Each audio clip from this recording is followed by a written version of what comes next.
Welcome back to Hoosier History, Legends, and Heroes.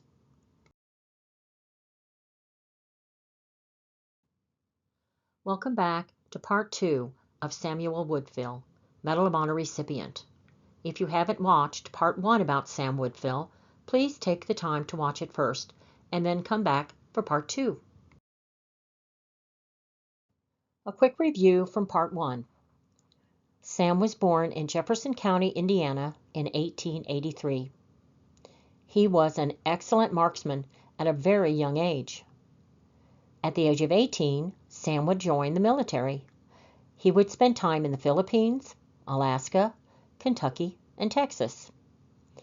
Then America declares war on Germany on April 6, 1917. On December 26 of 1917, Sam and Blossom would marry. April of 1918, Sam would board the SS Philadelphia heading to war in France. On October 12, 1918, Sam would perform such acts of bravery that on February 9, 1919, he was awarded the Medal of Honor.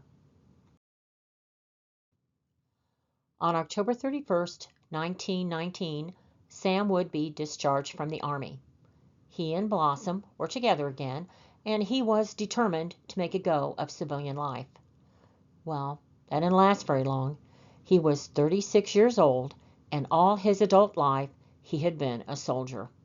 And his main strength was being a master marksman. So, after about 3 weeks as a civilian, he re-enlisted. Even though he was discharged as a captain, when he re-enlisted, the Army gave him the rank of sergeant.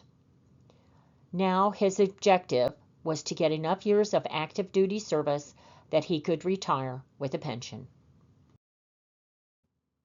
The next few years were quiet ones for the Woodfills, until the country was planning the burial of the unknown World War I American soldier at Arlington National Cemetery.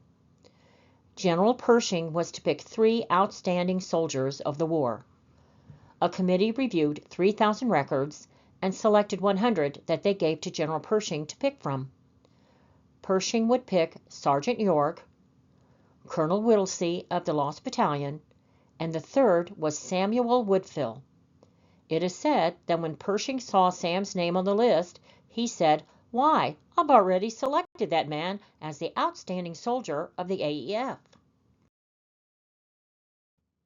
The honor that was bestowed on Sam brought him to national attention. The ceremony for the burial of the unknown soldier at Arlington National Cemetery happened on November the 11th, 1921.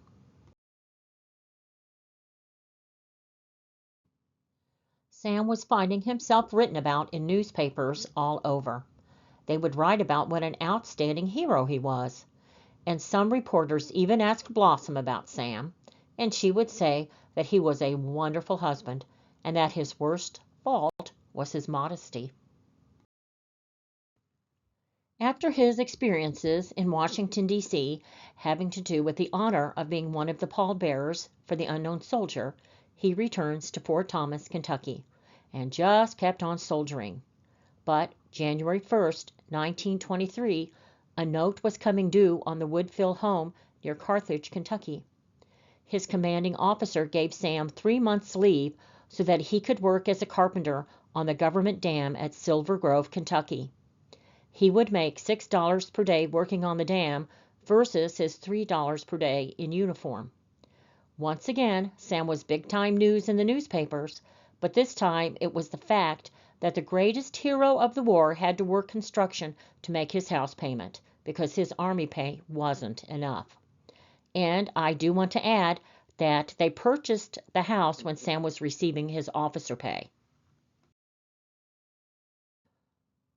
On November 5, 1922, audiences at the 29 Keith and affiliated theaters in New York were asked to help Sergeant Samuel Woodfill pay off the mortgage on his Kentucky home.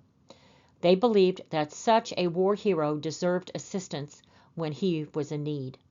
He was gifted $10,000, an additional $3,500 life insurance policy, and the paid-off mortgage of his Kentucky home. This would happen in New York on Armistice Day, and it was a surprise to Sam and Blossom. He was in New York with the expectation of participating in Armistice Day celebrations, having no idea what was in store for him that day. What a wonderful surprise for the Woodfills, and what kindness was shown by the people of New York. On December 23, 1923, Sam would retire from the military with full honors. The ceremony was held at Fort Benjamin Harrison here in Indiana. January of 1924, Babe Ruth invites Sam to his home in Massachusetts. Sam gives him a few pointers in shooting. In case anyone watching isn't sure who Babe Ruth was, he is considered to be one of the best, if not the best, baseball player of all time. Also in January of 1924, Sam would sit for a portrait to be painted by American artist Joseph Cummings Chase. The Woodfills would buy a 60-acre farm in Kentucky near Carthage. In September 1924, Sam would meet boxing champion Jack Dempsey. Also in September of 1924, President Calvin Coolidge would meet heroes of the Great War, Sergeant Samuel Woodfill and Sergeant Willie Sandlin. Sam's Army pension was $133.86 per month, and his fruit farm would fail, so in the late 1920s, Sam would take a job as a night watchman for a mill in Newport, Kentucky. Sam would meet with best-selling author Lowell Thomas. Thomas would write a book about Sam called Woodfill of the Regulars, which was published in 1929. It was thought that Sam would be helped financially with good book sales, plus Thomas was wanting to teach the younger people in the country of the sacrifices made by men such as Sam. Sadly, the book sales were not a success.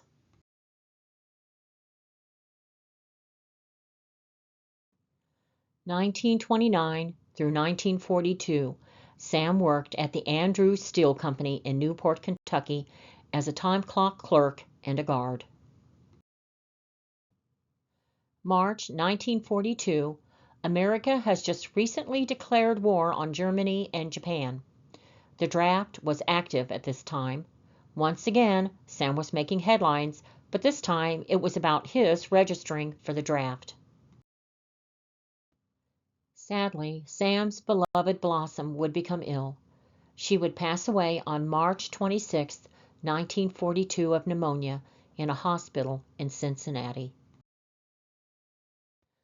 May of 1942, the War Department thought it would be a good idea for morale to re-enlist Alvin York and Sam.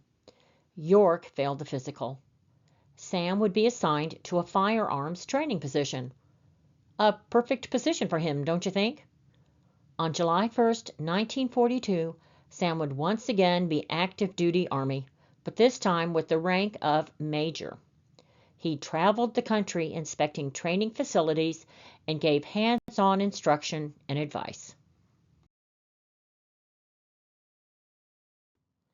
January 6, 1943, Sam turned 60, which was the mandatory retirement age with the Army.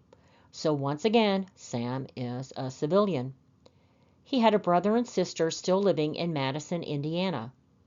And Sam wanted to live in a small town, and he found Madison to be a bit too big for him, so he would buy the Fairbanks house in Vevey, Indiana.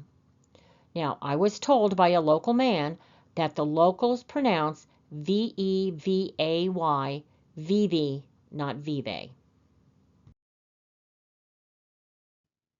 General John Pershing passed away on July 15, 1948. This would bring another honor to Sam. This time he was chosen as a pallbearer for General Pershing's funeral, and without any doubt, he was to be buried at Arlington National Cemetery. It's August 1951, and Sam had told a few neighbors that he was planning a trip to Cincinnati to buy plumbing supplies.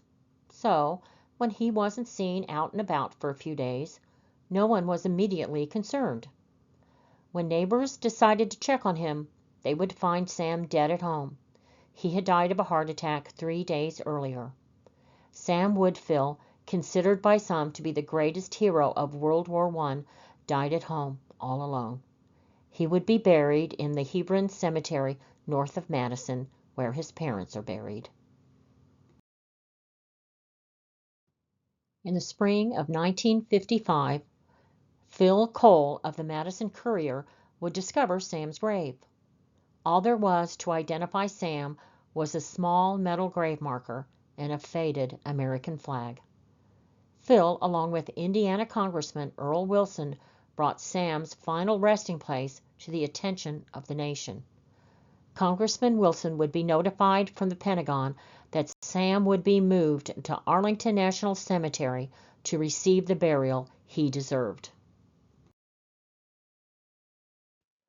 October 17, 1955, Sam would be buried in Arlington National Cemetery with full military honors. His grave is located near the grave of General Pershing. Sam's military procession.